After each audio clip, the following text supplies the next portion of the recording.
Alhamdulillah Rabbil Alamin.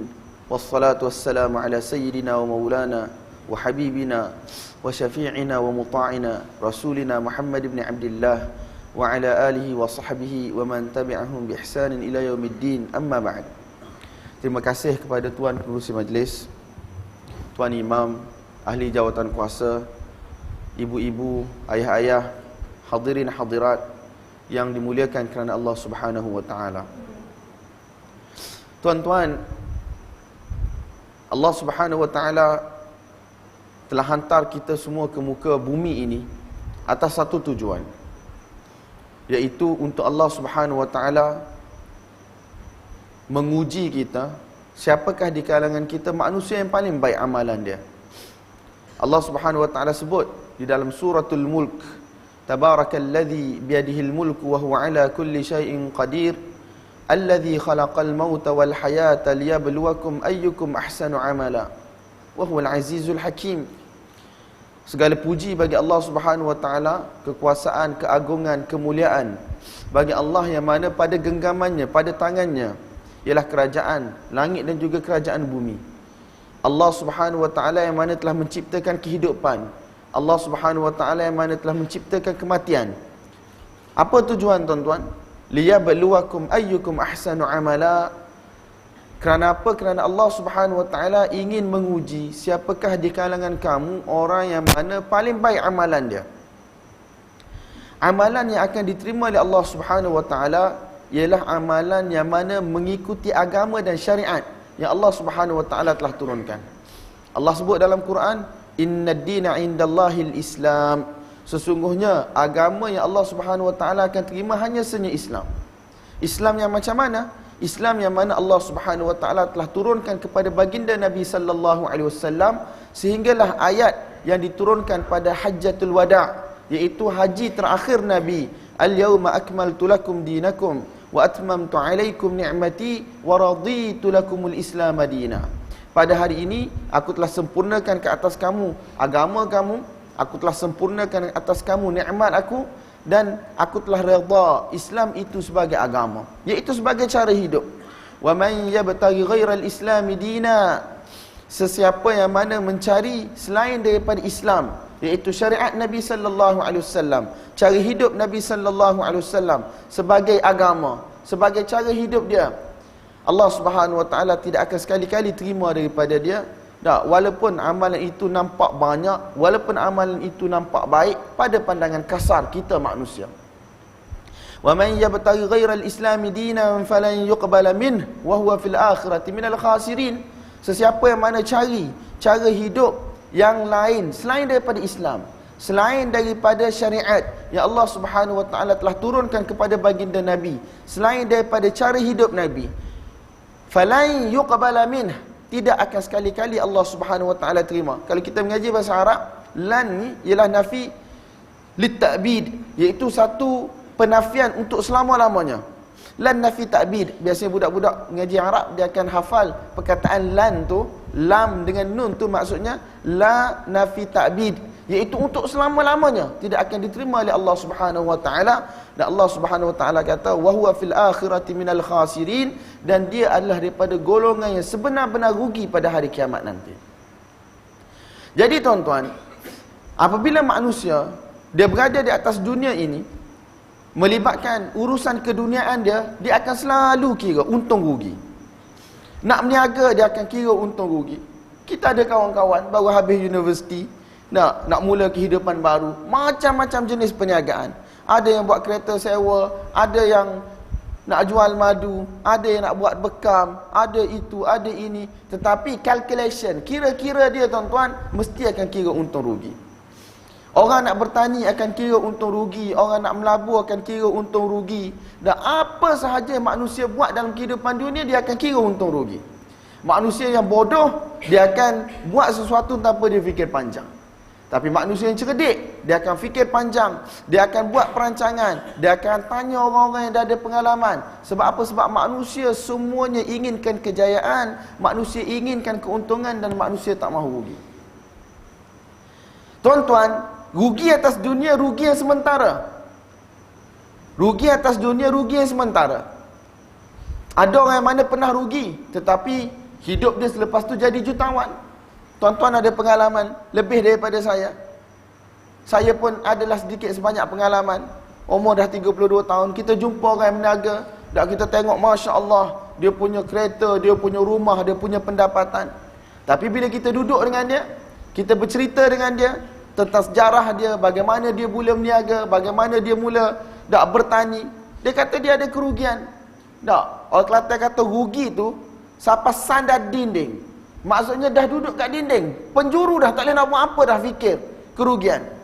Tetapi kerugian tu masih lagi boleh jadi kejayaan dalam kehidupan. Sebab apa tuan-tuan? Tak ada satu benda yang tetap dalam dunia ni. Ada orang miskin jadi kaya, ada orang kaya jadi miskin.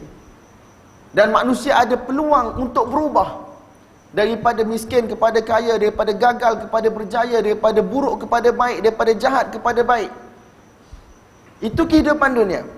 Tetapi bila Allah kata wa huwa fil akhirati minal khasirin, dan dia adalah orang yang mana rugi pada kehidupan akhirat nanti, itu ialah kerugian untuk selama-lamanya. Tak ada jalan undur balik tuan-tuan.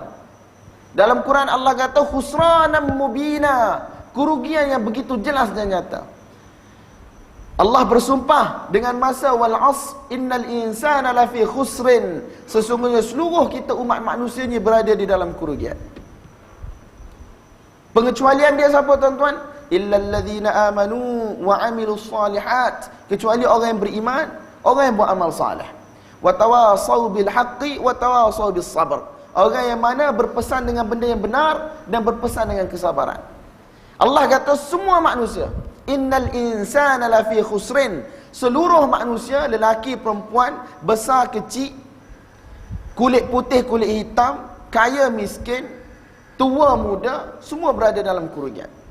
Allah bersumpah banyak kali tuan-tuan, wal asri, demi masa. Ini merupakan modal, ini merupakan umur yang Allah Subhanahu Wa Taala bagi kita. Allah bersumpah demi masa yang aku berikan kepada umat manusia. Innal insana, sesungguhnya manusia. Inna ni satu lafaz penegasan dalam bahasa Arab, sesungguhnya. Innal insana, la, lam tu taukid lagi, satu penegasan lagi.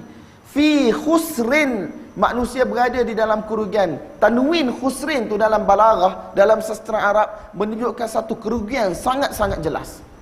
Berapa tempat Allah Subhanahu Wa Taala cerita manusia rugi. Allah bersumpah dengan masa sekali, inna penegasan sekali, la sekali, khusrin sekali. 4 tempat guru kami kata Allah Subhanahu Wa Taala menyatakan sesungguh-sungguhnya bahawa seluruh umat manusia berada dalam kerugian. Kalau kita budak sekolah, cikgu-cikgu dia kata apa? Tak, sesungguhnya kamu gagal, sesungguhnya kamu gagal, sesungguhnya kamu gagal, sesungguhnya kamu gagal. 4 kali depan orang ramai tuan-tuan. Kita kata confirm dah lah kita gagal. Ini Allah Subhanahu Wa Taala, Allah Subhanahu Wa Taala bagi tahu manusia berada dalam kerugian. Tetapi bicara miskin kita tak faham apa Allah cakap dengan kita. Kata Maulana Sulaiman Kettani, satu orang ulama hebat di South Africa, dia kata hari ni manusia, dia punya hubungan dengan Quran dah begitu jauh. Bukan kata orang yang berada di luar masjid, yang tak pernah sujud pada Allah, orang yang mana tak ambil berat tentang agama.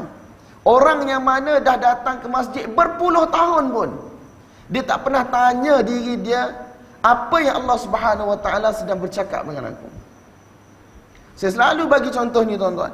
Hari ni kalau satu orang datang bawa satu surat perjanjian, tak dapat satu surat perjanjian, dah undang-undang yang begitu susah dalam bahasa Inggeris, kita sanggup untuk bawa surat tu pergi jumpa orang, tak kita bayar upah dia untuk terjemah, untuk kita tahu isi kandungan yang ada dalam surat.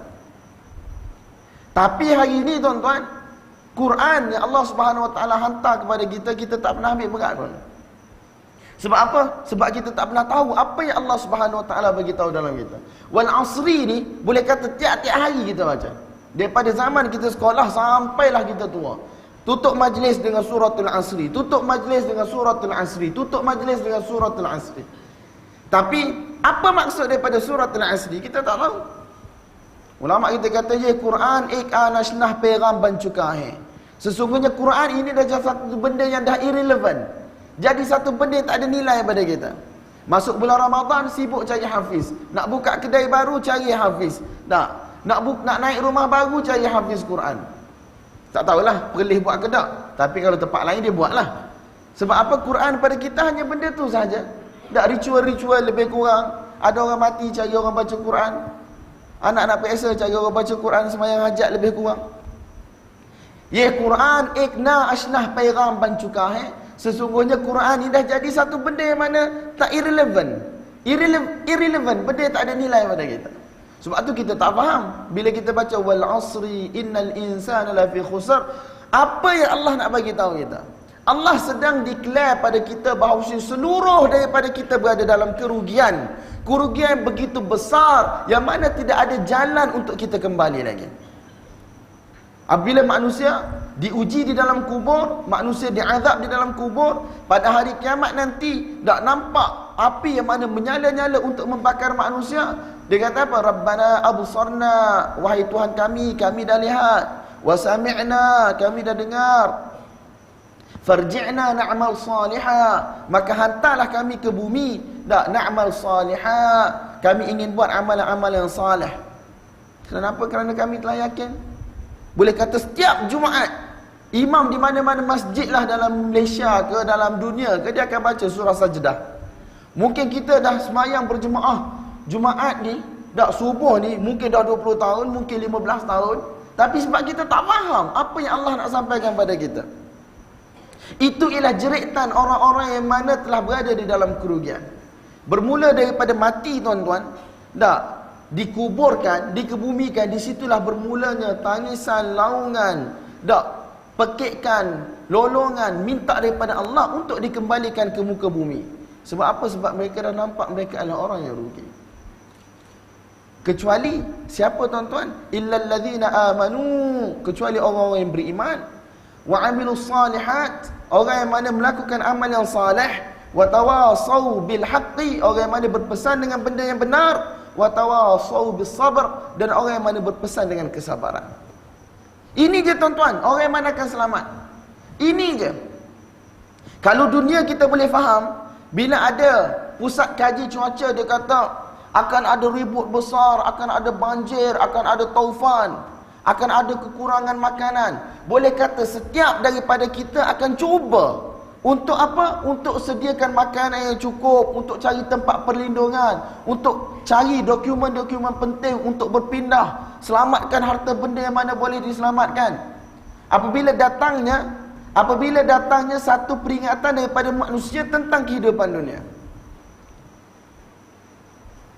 kita faham sebab kita nampak lihat. Sebab tu beriman dengan perkara yang ghaib ini melibatkan dalaman. Kita tak nampak. Allah dah bagi tahu dalam Quran, Nabi dah bagi tahu dalam hadis. Dah, cerita-cerita umat terdahulu telah dicerita dalam Quran. Tapi kita ambil pengajaran ataupun kita tidak ambil pengajaran.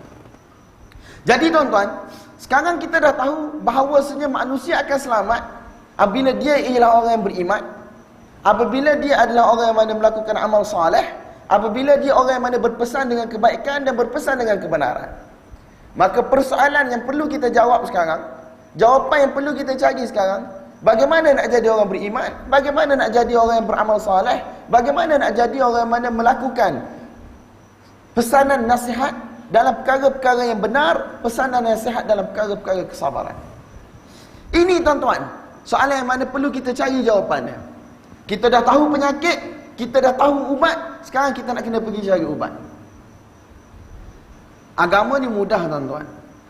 Tajuk kita pagi ni yang diberikan ialah indahnya dan mudahnya hidup mengikuti sunnah. Semalam semasa di masjid, waktu sembahyang maghrib semalam, kita punya tajuk ialah tidak ada jalan lain menuju ke syurga kecuali sunnah baginda Nabi sallallahu alaihi wasallam. Semua jalan Allah tutup untuk menuju ke syurga kecuali jalan baginda Nabi Muhammad sallallahu alaihi wasallam.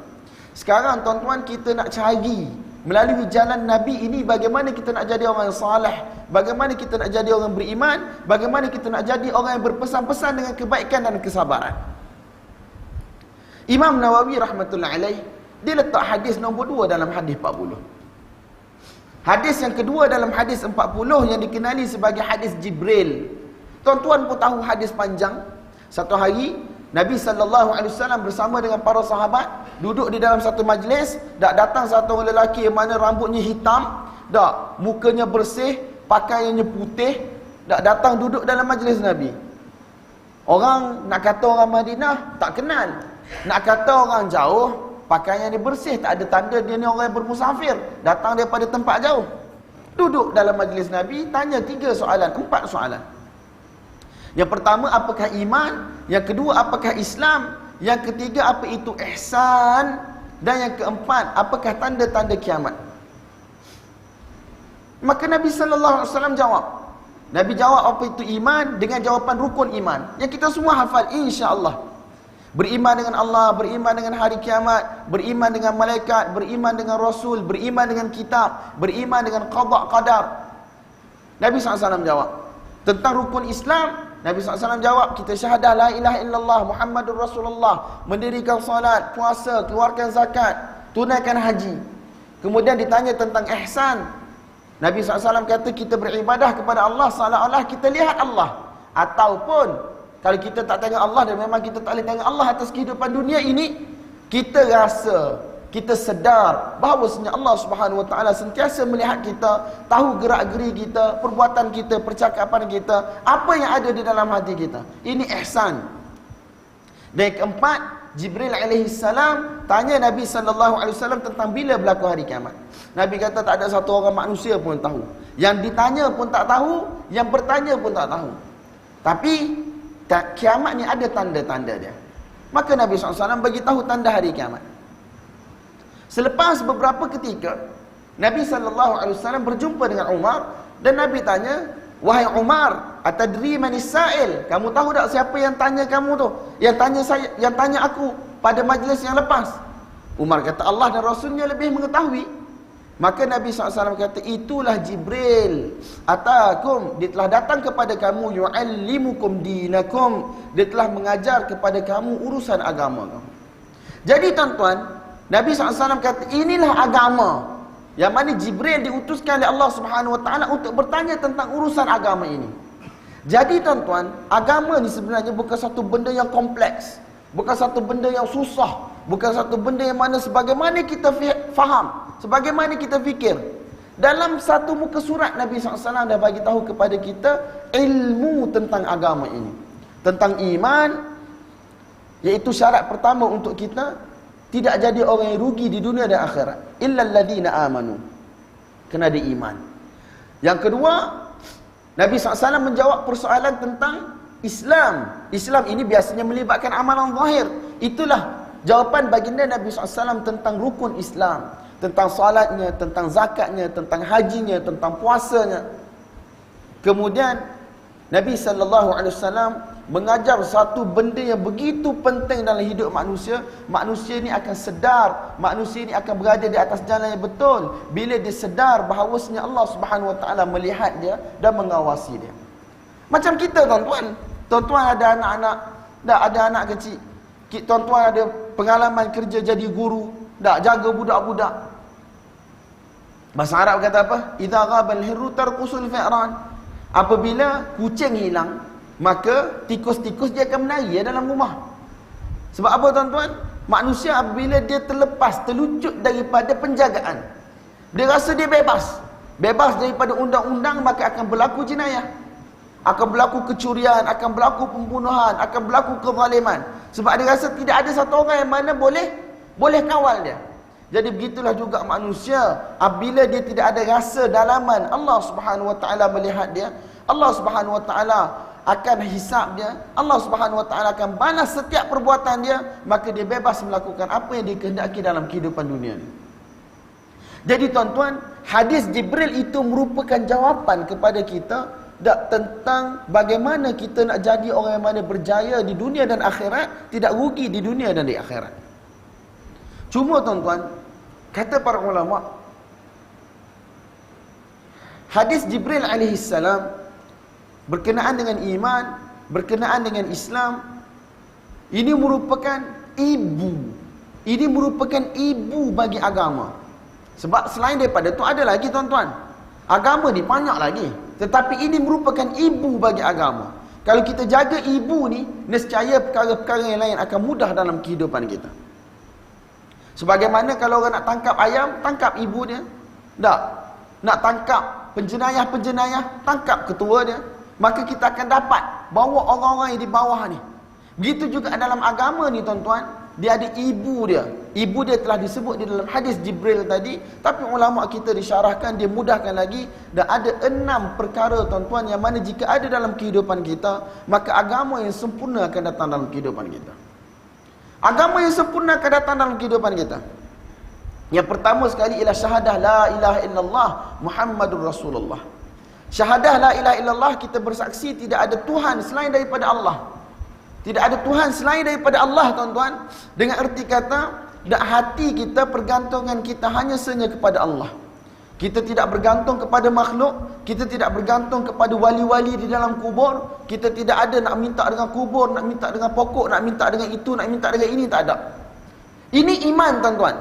Tidak mensyirikkan Allah Subhanahu Wa Taala. Benda yang paling pertama sekali, benda yang paling penting sekali. Syarat yang paling utama untuk satu-satu orang manusia itu berjaya. Ada orang yang mana beriman pada Allah, dia melakukan dosa, Allah Subhanahu Wa Taala ampunkan dia, ataupun dia akan diazab dulu, dia akan dihukum dulu, tapi penghujungnya ialah syurga Allah. Tetapi orang yang mana tidak ada iman, maka dia akan kekal di dalam neraka untuk selama-lamanya, walaupun dia manusia yang paling dekat dengan Nabi sallallahu alaihi wasallam, manusia yang paling banyak berkorban untuk Nabi, iaitu Abu Talib. Abu Talib, bapa saudara Nabi tuan-tuan. Bapa saudara Nabi, susah payah untuk Nabi, pertahankan Nabi, bela Nabi. Tapi mati dalam kufur, mati tidak beriman, maka penghujungnya ialah neraka Allah Subhanahu Wa Taala untuk selama-lamanya. Tapi ada satu orang Muslim biasa, nah, ada ketika dia menipu, ada ketika dia mencuri, tetapi dia mukmin, dia tidak mensyirikkan Allah Subhanahu Wa Taala, tetapi dia derhaka. Allah Subhanahu Wa Taala boleh ampunkan dia, ataupun Allah Subhanahu Wa Taala hukum dia dulu, kemudian masuk dalam syurga, tetapi penghujungnya adalah syurga Allah Subhanahu Wa Taala. Sebab Allah Subhanahu Wa Taala akan bezakan antara orang beriman dan orang kafir. Kesudahan orang yang beriman dengan orang kafir tidak akan sama. Kesudahan orang yang beriman dengan orang kafir adalah kesudahan yang berbeza. Seorang akan kekal di dalam syurga untuk selama-lamanya, dan seorang lagi akan kekal di dalam neraka untuk selama-lamanya. Jadi tuan-tuan, yang pertama sekali, la ilaha illallah.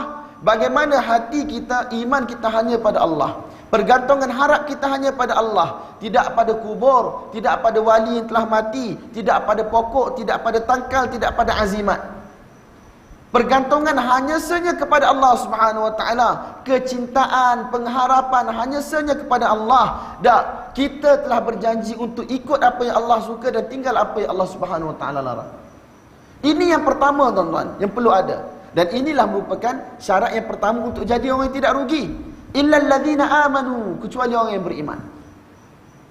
Iman yang paling penting, iman kepada Allah, kemudian iman kepada Nabi, kepada kitab, kepada hari kiamat, qada dan qadar. Perbahasan-perbahasan ni tuan-tuan dibahaskan di dalam kitab-kitab akidah, dibahaskan di dalam kitab-kitab tauhid. Dan bagaimana kita ini menjadi satu orang mukmin yang mana tidak rosak iman dia. Cuma tuan-tuan, iman ni dia ada kuat, dia ada lemah. Rosak tidak boleh rosak. Rosak tidak boleh rosak tuan-tuan. Tetapi ada kuat, ada lemah. Rosak tidak boleh rosak. Kuat ada, lemah ada. Itu biasa kita manusia. Tetapi tidak boleh rosak iman, tidak boleh ada syirik.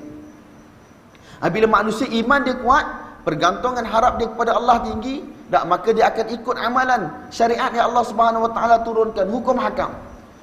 Tetapi dia tidak akan pergi kepada merosakkan iman dia dengan syirik, merosakkan iman dia dengan khurafat, merosakkan iman dia dengan perkara-perkara yang tahyul. Tidak, satu orang mukmin tidak akan rosakkan iman dia tuan-tuan.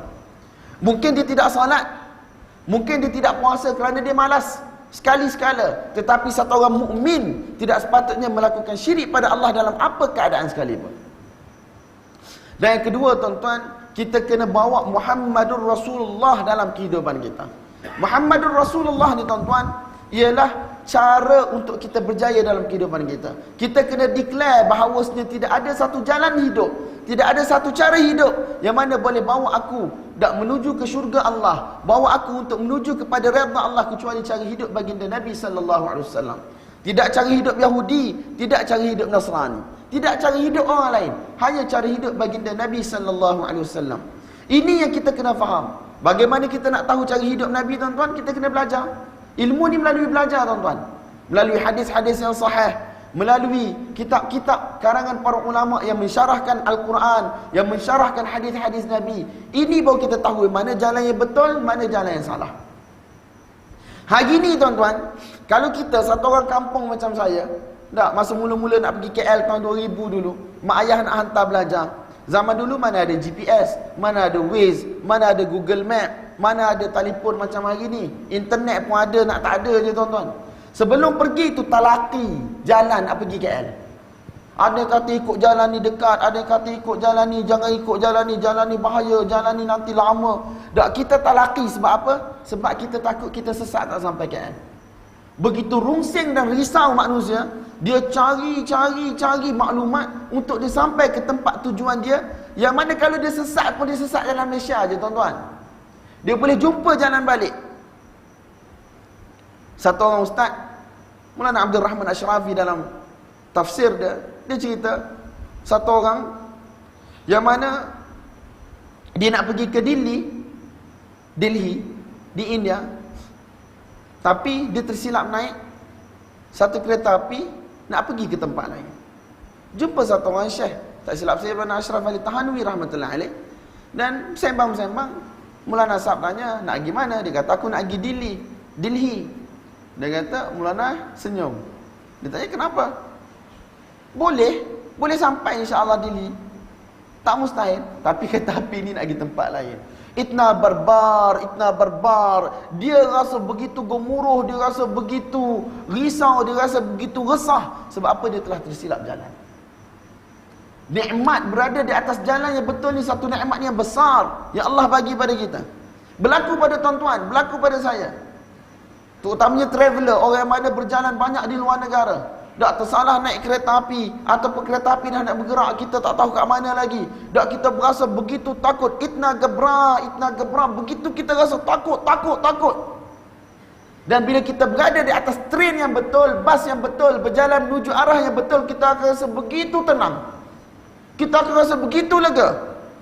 Sebab kita faham, kalau kita tersalah jalan, banyak keburukan-keburukan yang akan berlaku dalam kehidupan kita. Tapi hari ini, satu orang manusia, dia tidak pernah fikir dia tersalah jalan untuk menuju syurga Allah, dan dia rasa relax saja dalam kehidupannya. Dia tak cuba pun nak tanya ustaz-ustaz bagaimana cara Nabi, jalan Nabi untuk sampai syurga. Dia relax. Dia buat tak tahu. Ayah saya kata macam ayam kekenyangan. Tak lepas makan buat bodoh ya. Sana pergi, sini pergi. Tak buat tak tahu macam lembu bodoh. Sedangkan dia sedang bertarung dengan nyawa dia sedang bertarung dengan modal nyawa yang Allah bagi pada dia untuk pergi syurga ataupun neraka. Imam Nawawi rahmatullahi alaih bawa satu hadis, dalam hadis 40 dia, setiap manusia ni pada waktu pagi dia keluar daripada rumah dia. Dia keluar ni tuan-tuan, sebenarnya dia bukan keluar pergi kerja, bukan dia keluar pergi sekolah, bukan dia keluar pergi bertani, bukan dia keluar pergi jadi nelayan. Itu secara zahir yang kita nampak dengan mata kita. Tetapi sebenarnya bila kita keluar rumah kita pada setiap hari, kita sedang berniaga dengan Allah Subhanahu wa taala. Fabai'un nafsah, dia sedang jual diri dia di hadapan Allah Subhanahu wa taala. Setiap langkah dia. Famu'tiquha, sama ada amalan dia akan menyebabkan dia terlepas daripada neraka Allah, au mubiquha, ataupun setiap amalan gerak-geri langkah dia menyebabkan dia dihumban ke dalam neraka Allah. Kita tak perasan tuan-tuan. Gergia. Tak, kita keluar rumah kata pergi, kubur kata mari. Tak, umur 60, 70 ada yang sambut birthday lagi. Kita bukan nak cerita hukum birthday tak birthday. Tak boleh tak happy birthday to you umur 70, 60. Tetapi ada manusia yang mana dia tak rasa apa langsung kehidupan dunia dia. Dia bangun pagi, dia makan, dia minum. Tak, dia buat kerja untuk cari duit bersama dengan anak isteri dia. Tapi dia rasa itu kehidupan yang biasa sahaja. Sedangkan Nabi SAW beritahu, fabai'un nafsah, dia sedang jual diri dia di hadapan Allah. Famu'tiquha, sama ada dia sedang membebaskan diri dia daripada neraka, au mubiquha, ataupun dia sedang mencampakkan diri dia ke dalam neraka Allah Subhanahu wa taala. Jadi tuan-tuan, Muhammadur Rasulullah, kita yakin 100% tidak ada jalan kejayaan melainkan jalan Nabi sallallahu alaihi wasallam. Tidak jalan Yahudi, tidak jalan Nasrani. Ini yang kita baca 17 kali sehari tuan-tuan dalam kehidupan kita, dalam solat kita. Ihdinas siratal mustaqim. Ya Allah, tunjukkanlah kepada aku jalan yang betul. Siratal ladzina an'amta alaihim, jalan orang yang mana kamu bagi nikmat kepada mereka. Dalam ayat yang lain Allah sebut siapa? Nabiyyin, nabi, para syuhada, orang-orang yang benar dan orang-orang yang saleh. Dan bukan jalan orang yang mana Allah murka ke atas mereka, dan bukan juga jalan orang yang mana Allah Subhanahu Wa Taala telah tuliskan kesesatan untuk mereka. Kita minta 17 kali sehari minta. Tapi apakan daya, Fatihah yang kita dah baca 40 tahun, 50 tahun pun kita tak faham. Menyebabkan bila kita keluar daripada solat kita, kita punya perbuatan adalah bertentangan dengan apa yang kita minta.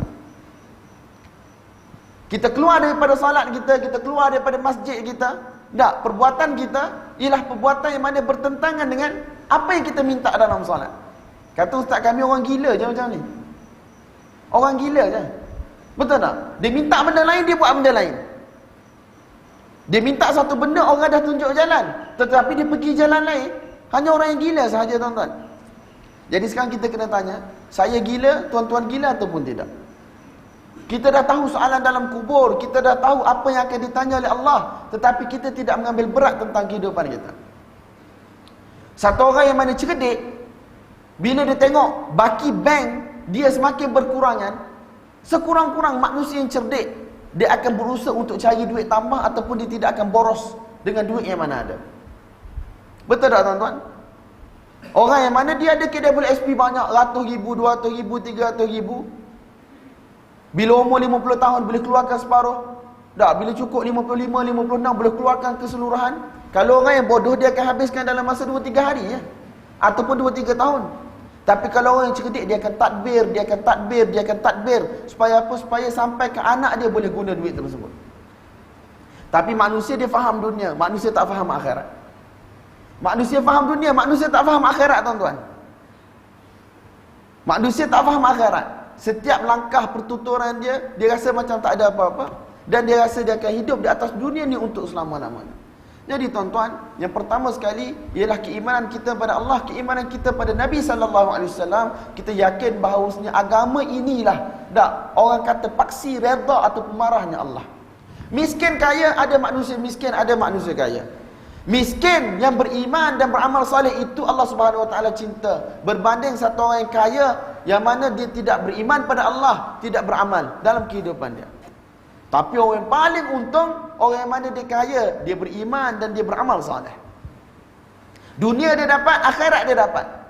Tapi orang yang rugi ialah orang yang mana miskin dunia dan miskin akhirat. Kehidupan dunia, kais pagi makan pagi, kais petang makan petang, tetapi dia tidak beriman pada Allah. Dia tidak salat, dia tidak melakukan amal yang saleh, tidak puasa pada bulan Ramadan. Orang yang miskin dunia dan miskin akhirat, manusia yang paling rugi dalam kehidupan dia tuan-tuan. Jadi tuan-tuan, perkara yang kedua, saya sebut 6 perkara tadi tak? Jadi saya nak pergi cepat-cepat lah. Tuan-tuan pun dah boring dah. Perkara yang kedua, benda yang manusia kena jaga ialah salatnya. Al-ahdu bainana wa bainal kufri tarkus salah, atau kama qala alaihi salatu wassalam. Pembeza antara kita dengan orang kafir ialah meninggalkan salat. Salat ni perkara pertama yang Allah Subhanahu Wa Taala akan tanya pada hari kiamat. Awwalu ma yuhasabu bihi al-'abdu yawmal qiyamah as-salah, atau kama qala alaihi salatu wassalam. Perkara yang pertama sekali Allah akan tanya pada hari kiamat ialah salat. Dan salat ni tuan-tuan, dia ada yang wajib dan dia ada yang sunat. Allah akan perintahkan pada malaikat untuk cek solat yang wajib. Untuk cek solat yang wajib, kalau ada kekurangan ditampung dengan solat sunat. Yang wajib tuan-tuan dalam mazhab kita, tak 5 kali je sehari semalam. Dan sembahyang berjemaah pun bukan satu perkara yang wajib dalam mazhab kita. Tapi Allah Subhanahu Wa Taala membuka jalan kepada kita untuk dapat pahala sebanyak mungkin daripada solat. Iaitu apabila kita menggunakan salat secara berjemaah 27 kali ganda, ambil wuduk di rumah, setiap langkah yang kita pergi akan dapat kebaikan, akan dihapuskan dosa, akan diangkat darjat. Niat i'tikaf, amin bersama dengan imam, Tak, dan seumpamanya banyak Allah Subhanahu Wa Taala bagi kepada kita tuan-tuan untuk solat yang mana asalnya satu kebaikan dapat 10 kebaikan tu, satu kali dengan 10, Allah Subhanahu Wa Taala tambahkan lagi. Allah bagi solat sunat pula tuan-tuan. Solat sunat qabliyah sebelum daripada zuhur, asar, sebelum daripada maghrib, sebelum daripada isyak, sebelum daripada subuh. Solat ba'diyah lagi, janji-janji syurga, janji keampunan. Allah Subhanahu Wa Taala bagi solat duha, Allah Subhanahu Wa Taala bagi solat tahajud pada waktu malam. Dan Allah Subhanahu Wa Taala bagi solat sunat yang tidak ada sebab. Bagi orang yang mana ada kelapangan, Allah Subhanahu Wa Taala bagi kelonggaran untuk solat sunat di atas kenderaan.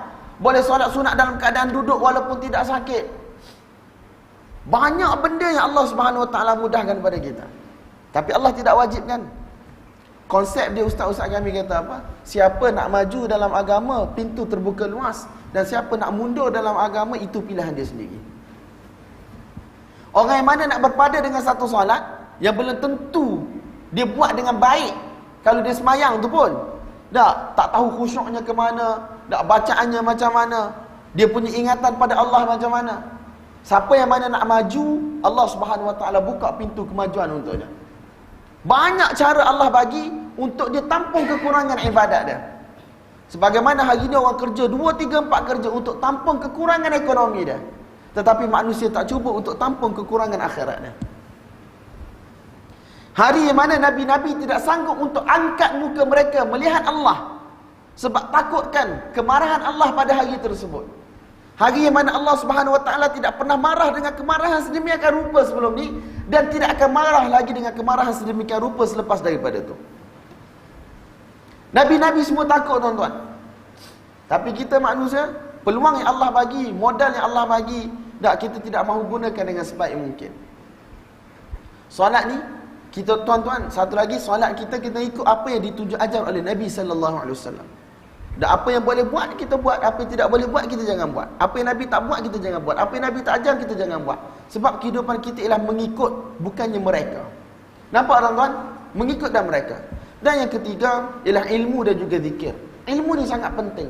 Para sahabat memberi perhatian yang besar kepada ilmu.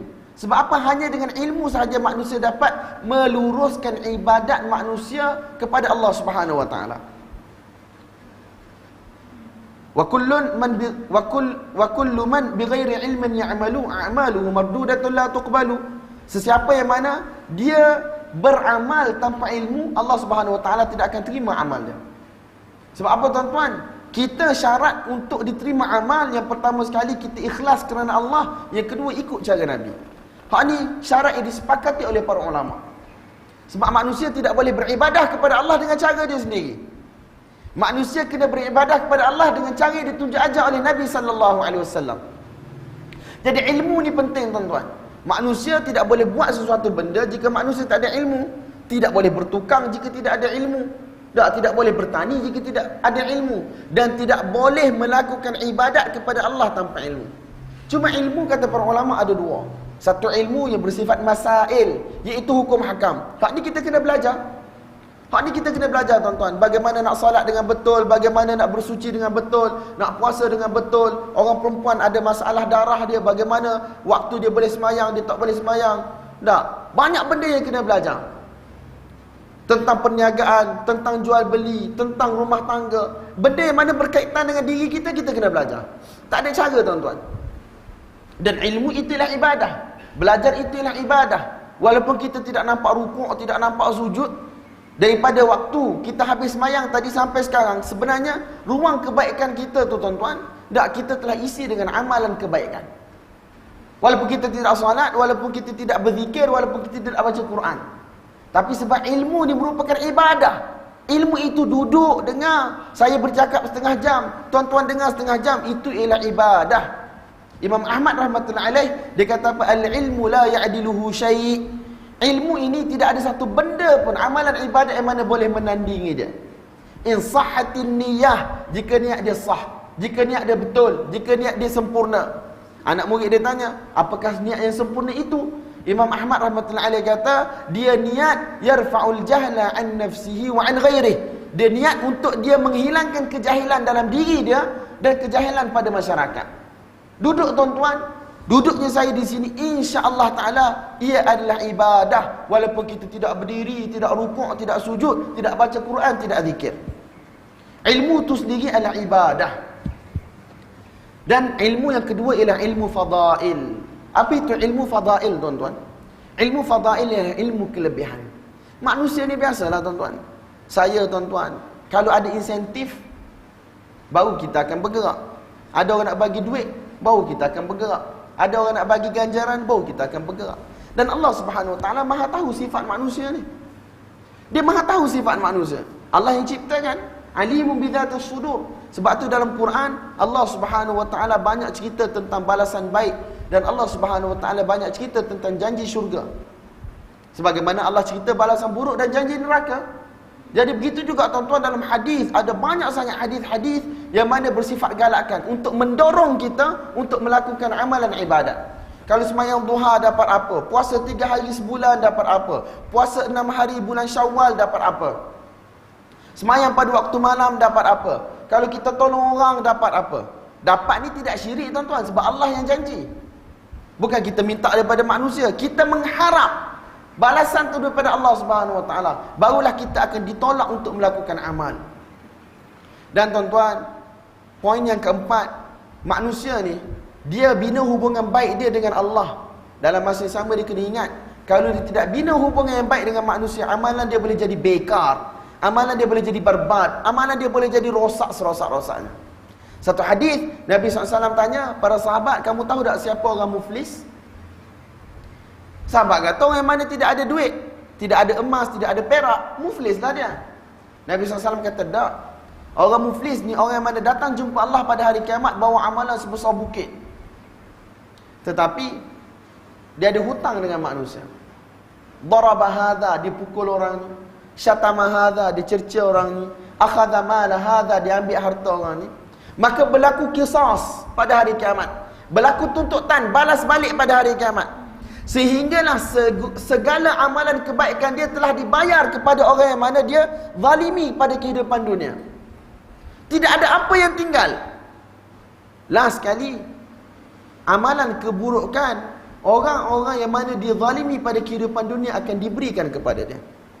Yang mana dia kena tanggung. Jadi tuan-tuan, kata para ulama, apabila kita menjaga hubungan dengan Allah, kita jangan lupa hubungan kita dengan manusia, hubungan kita dengan makhluk. Ada satu orang yang mana Masya Allah, dalam masjid dia semayang, dia baca Quran, dia zikir, tapi dia menipu dalam perniagaan dia. Dia menipu dalam janji dia. Dia menipu dalam urusan pinjam-meminjam dia. Makan harta anak yatim. Nafikan harta pusaka kaum keluarga. Dalam masjid, Masya Allah, wali sahab, buat bara wali sahab. Tak, satu orang wali besar semayang, Masya Allah, berjam-jam. Tapi turun, ambil selipar orang, langgar kereta orang, langgar motor orang, tak tunggu. Kita lupa benda-benda ni tuan-tuan. Kita lupa sebab kita rasa agama ni dalam masjid je. Tak. Agama ni bukan dalam masjid je tuan-tuan. Wailul lil mutaffifin, Allah sebut dalam Quran. Celakalah bagi mutaffif. Siapa itu mutaffif? Alladzina idza iktalu, tak ingat dah. Wailul lil mutaffifin alladzina idza iktalu hum yastawfun. Apabila mereka menimbang, jual beli, ukur mengukur, yastawfun. Bila mereka jadi pembeli, mereka akan minta hak mereka. Tapi bila mereka jadi penjual, yukhsirun, mereka akan rugikan pembeli. Biasa kita tuan-tuan, kalau kita beli, kita akan cek ikan tu, kita akan minta lebih. Sebab apa? Sebab kita pembeli.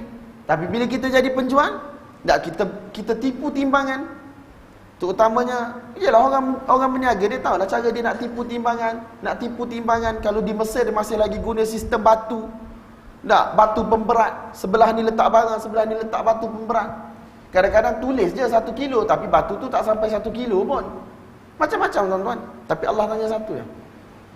Ala yadhunnu ulaika annahum mab'uthun. Tidakkah mereka itu semua sedar bahawasanya mereka akan dibangkitkan oleh Allah Subhanahu wa taala? Liyaumin azim. Satu hari yang begitu dahsyat. Yauma yaqumun nasu lirabbil alamin. Hari mana semua manusia kena berdiri di hadapan Allah. La yanfa'u malun wala banun. Harta, anak pinak, pangkat, darjat, keturunan semua tidak akan dapat bagi kebaikan pada mereka, tidak dapat bagi manfaat pada mereka. Man batta'a bihi 'amaluhu lam yusri' bihi nasabuh. Sesiapa yang mana amalan dia menyebabkan dia lambat masuk syurga Allah ataupun dia tidak masuk syurga langsung, na'udzubillah, maka tidak akan ada pangkat darjat keturunan yang mana akan cepatkan dia masuk syurga ataupun boleh bagi dia garanti untuk masuk syurga.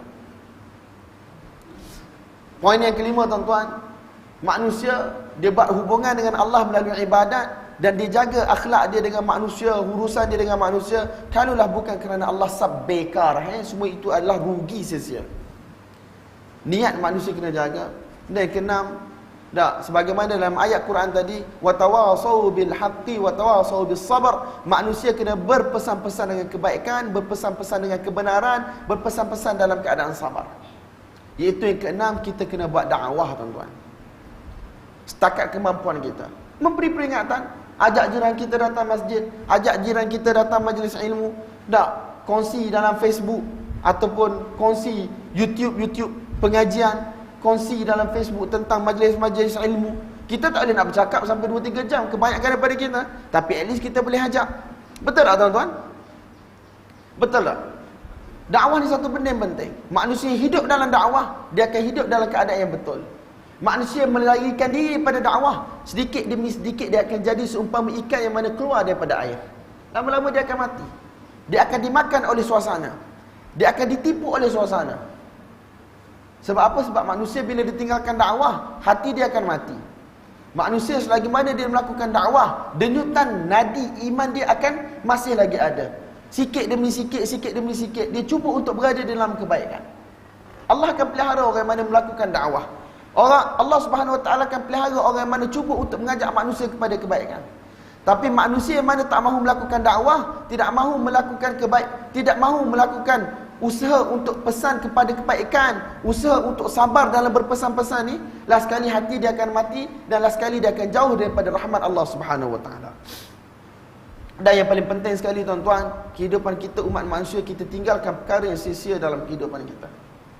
Kehidupan yang sia-sia, perkara yang sia-sia kita tinggalkan. Kita buat perkara yang mana memberi manfaat hanya kepada dunia dan akhirat kita. Manusia yang bodoh, manusia yang buat satu benda yang mana untuk dunia pun dia tak ada manfaat. Main game sampai berjam-jam. Ada orang main game, tapi tujuan dia adalah untuk hilangkan tension dia, especially student, orang yang bekerja. Yalah 20 minit, 30 minit tak ada masalah. Tapi kalau 30 minit setiap hari main game tu, kepada saya buang masa yang banyak. Ada orang main bola, apa-apa cara untuk kita release tension kita, tak ada masalah. Tapi orang yang mana bodoh, sangat-sangat bodoh, ialah orang yang mana dia buat satu perkara yang mana tidak ada manfaat untuk dunia dia sekalipun. Pokemon Go tuan-tuan tahu kan? Cerita yang memang hangat. Saya pun tak tahu nak cakap apa tuan-tuan. Kalau dulu Angry Bird, zaman-zaman viral, trending dia dulu.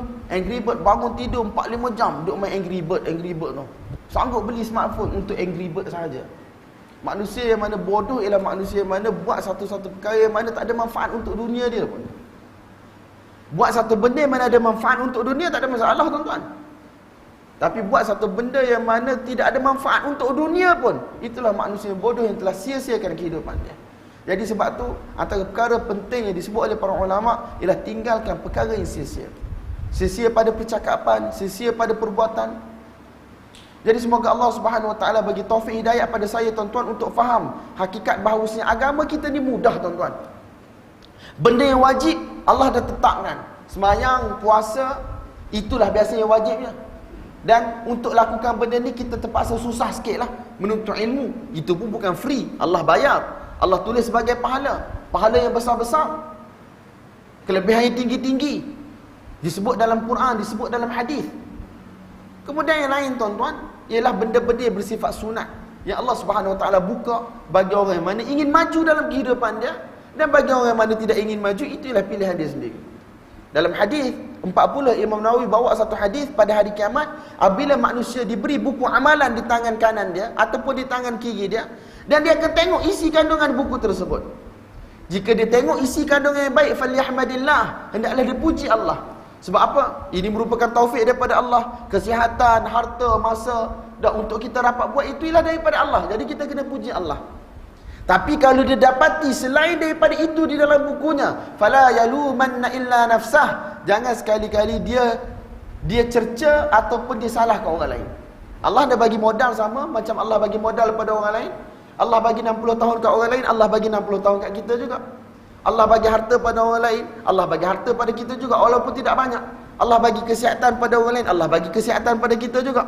Allah bagi 24 jam bagi setiap orang, Allah bagi 24 jam juga bagi kita. Jadi siapa yang mana dapati kebaikan dalam buku amalan dia, dia puji Allah. Tapi siapa yang mana dapati keburukan dalam buku amalan dia, maka jangan sekali-kali dia salahkan orang lain. Nampak tak tuan-tuan? Allah ni maha adil. Orang yang mana tidak berakal, Allah Subhanahu Wa Taala tidak akan bertanggungjawabkan. Orang yang mana tidak sempurna panca indera dia sehingga dia tidak tahu ilmu, maka Allah tidak akan bertanggungjawabkan dia. Orang buta, orang pekak, orang bisu, Allah Ta'ala tidak akan bertanggungjawabkan. Tapi orang yang mana Allah bagi akal yang sempurna, Allah bagi panca indera yang sihat, Allah Subhanahu Wa Taala telah sampaikan ilmu agama yang sempurna, sahih pada dia. Kalau dia buat baik, maka dia puji Allah. Kalau dia tidak buat baik, maka jangan disalahkan diri dia. Ustaz kita selalu cakap, dalam dakwah terutamanya lah, dalam tabligh, tidak ada paksaan untuk keluar 3 hari, 40 hari, 4 bulan. Ustaz saya tabligh, dia cakap, jadi saya sampai kepada tuan-tuan, dia kata tidak ada paksaan. Saya ingat lagi, tidak ada paksaan untuk tuan-tuan keluar 40 hari, 4 bulan, 3 hari, setahun. Tak ada paksaan. Jadi saya tukar sikit tune dia pada hari ini, dan untuk kehidupan kita. Tak ada satu orang pun paksa untuk tuan-tuan sembahyang sunat. Tak ada orang paksa tuan-tuan untuk puasa sunat. Tak ada orang paksa tuan-tuan untuk melakukan sedekah yang sunat. Kalau yang fardu sepatutnya kita kena paksa lah. Dan orang tak sembahyang, kita kena paksa dia sembahyang. Sepatutnya jika kita ada kuasa dalam keluarga kita, dalam daerah kita, dalam kampung kita, kalau kita orang yang ada kuasa, kita kena paksa. Tetapi sunat tak ada paksaan tuan-tuan. Tapi apa yang ingin saya kata, Allah buka peluang untuk orang itu terus maju, maka dia akan maju kalau dia ambil peluang tersebut. Dan kalau satu orang tu dia tidak ambil peluang tersebut dan dia tidak mahu buat apa-apa, maka tengok pada hari kiamat nanti, jangan salahkan orang lain. Itu sahaja tuan-tuan. Agama ni mudah, tidak ada paksaan. Dah, inna ad-dina yusrun, sesungguhnya agama mudah. Wala yushadda ad-dina ahad illa ghalabah. Tidak ada satu orang yang mana dia memperberat-beratkan urusan agama kecuali dia akan dikalahkan oleh agama itu sendiri. Bahkan Nabi SAW tak suka orang yang mana sembahyang sepanjang malam, tak puasa sepanjang hari, sampai mengabaikan tanggungjawab pada diri dia, mengabaikan tanggungjawab pada anak isteri dia. Nabi SAW beritahu badan kita pada hak, anak isteri kita pada hak yang perlu kita tunaikan. Apa yang kita perlu buat tuan-tuan? Iaitu balance, iaitu istiqamah. Walaupun perkara yang kita buat tu sikit, moderate dalam amalan kita, pertengahan dalam amalan kita, tetapi istiqamah, iaitu kita berterusan dalam amalan kita. Sedikit ibadat pada waktu pagi, sedikit ibadat pada waktu tengah hari, sedikit ibadat pada waktu malam, insya-Allah kamu akan sampai sebagaimana disebut dalam hadis Nabi sallallahu alaihi wasallam. Jadi tuan-tuan, saya minta maaf banyak-banyak kalau saya mengambil masa tuan-tuan lama. Saya rasa dalam lebih kurang 45 minit sahaja sebenarnya. Jadi yang mana baik itu datang daripada Allah, yang mana kurang salah daripada kelemahan saya, daripada diri saya sendiri. Yang paling penting kita usaha, kita azam bagaimana untuk istiqamah di atas jalan agama, jalan Nabi SAW, supaya kita selamat dunia akhirat. Supaya kita selamat dunia akhirat. Kalau niat kita betul, cara kita betul, keluar kerja 7-8 jam satu hari pun dikira sebagai ibadah, dunia dapat, akhirat pun dapat. Tapi kalau cara tak betul, niat tak betul, walaupun satu orang itu sembahyang dan baca Quran, dia akan dilaknat oleh Allah Subhanahu Wa Taala. Semoga Allah Subhanahu Wa Taala bagi taufik hidayah pada saya dan tuan-tuan untuk ambil iktibar, untuk amal, untuk sampai. Wa sallallahu wasallam wa baraka ala sayyidina wa maulana Muhammad wa ala alihi wa sahbihi wa baraka wasallam. Walhamdulillahirabbil alamin. Wassalamu alaikum warahmatullahi wabarakatuh.